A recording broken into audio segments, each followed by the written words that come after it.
நரேந்திர மோடி அவர்கள் ஒரு உத்தரவை போட்டிருக்காரு. என்னன்னா, பெட்ரோல் விலை ரொம்பவுமே அதிகமா போறதுனால, வாகனங்கள ரொம்பவுமே சிக்கனமா பயன்படுத்துங்க அப்படின்ற மாரி ஒரு உத்தரவ போட்டிருக்காரு.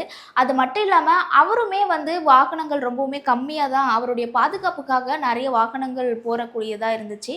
ஆனாலும் அவர் ஒரு 4 வாகனங்கள் மட்டும் எனக்கு போதும் அப்படின்ற மாதிரி அவருமே செயல்பட்டுட்டு வராரு. இந்த பெட்ரோல் விலைலாம் ஏறதுக்கு என்ன காரணம் அப்படின்னு பார்த்தீங்கன்னா, அதாவது மேற்கத்திய நாடுகள்ல போர் நடந்துட்டு இருக்கு. எந்தெந்த நாடு அப்படின்னு பார்த்தீங்கன்னா, அமெரிக்கா, இஸ்ரேல், ஈரான் இது 3 நாடுகளுக்குமே இப்போ போர் நடந்துட்டு இருக்கிறதுனால, இந்த பெட்ரோல் விலை, கேஸ் சிலிண்டர் விலை இது எல்லாமே ரொம்பவுமே தட்டுப்பாட்டில் இருக்குது அப்படின்னு தான் சொல்லணும்.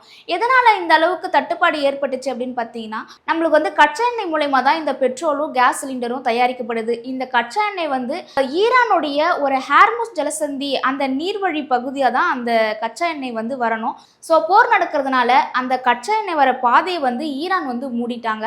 இதனால பல நாடுகளுக்கு அந்த அந்த வழியா 50% மேல கச்சா எண்ணெய் தேக்கப்பட்டுட்டு இருக்கு. இதனால பல நாடுகளுக்கு போக வேண்டிய கச்சா எண்ணெய் அந்த இடத்துலயே ஸ்டாப் பண்ணிட்டாங்க. இதனால தான் பல நாடுகள்லையும் சரி, நம்ம நாட்டிலையுமே பெட்ரோல் விலையும் கேஸ் சிலிண்டருமே ரொம்பவுமே தட்டுப்பாட்டில் இருக்குது. இப்போ அவங்க அந்த வழி ரிலீஸ் பண்ணியிருக்காங்க. இருந்தாலுமே இந்த தட்டுப்பாடு ரொம்பவுமே அதிகமாயிட்டு தான் இருக்கு.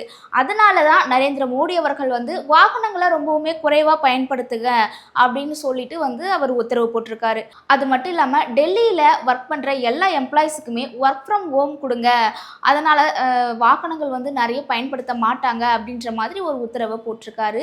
அதே மாதிரி நம்ம தமிழ்நாட்டிலையுமே ஆளுநர் இருக்காரு இல்லையா, அவருக்குமே இப்போ வாகனங்கள் கம்மி பண்ணியிருக்காங்க. இந்த பெட்ரோல் விலை காரணமா 10 வாகனங்கள் வர வேண்டிய இடத்துல அவருக்கு பாதுகாப்புக்கு இப்போ 4 வாகனங்கள் தான் வரும் அப்படின்ற மாதிரி சொல்லியிருக்காங்க.